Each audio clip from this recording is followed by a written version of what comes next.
अस्सलाम वालेकुम, welcome to my YouTube channel. कैसे हैं आप सब लोग? उम्मीद करती हूँ सब खैरियत से होंगे। आज मैं आपके साथ जो टॉपिक शेयर कर रही हूँ ये मुहावरे हैं। दिए गए मुहावरात में से जुमलों को मुकम्मल करें। एड़ी चोटी का जोर लगाना, मैंने इम्तिहान पास करने के लिए एड़ी चोटी का जोर लगा दिया। बोल बला होना आजकल क्रिकेट का बोल बला है। आँख का तारा होना अली ने अपने वालिदैन का आँख का तारा है। हक्का बक्का रह जाना, अहमद शेर को देखकर हक्का बक्का रह गया।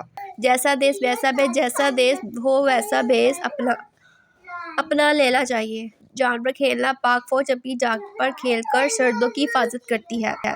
इस तरह से हमारे ये मुहावरात कंप्लीट होते हैं। ठीक है, आई होप सो आपको मेरी वीडियो पसंद आई होगी। अगर मेरी वीडियो पसंद आई है तो जो मेरे चैनल पे न्यू है काइंडली वो मेरे चैनल को जरूर सब्सक्राइब करें, बेल आइकन को जरूर प्रेस कीजिएगा ताकि मेरी न्यू आने वाली वीडियो को नोटिफिकेशन आपको मिल सके। अपना बहुत सा ख्याल रखिएगा।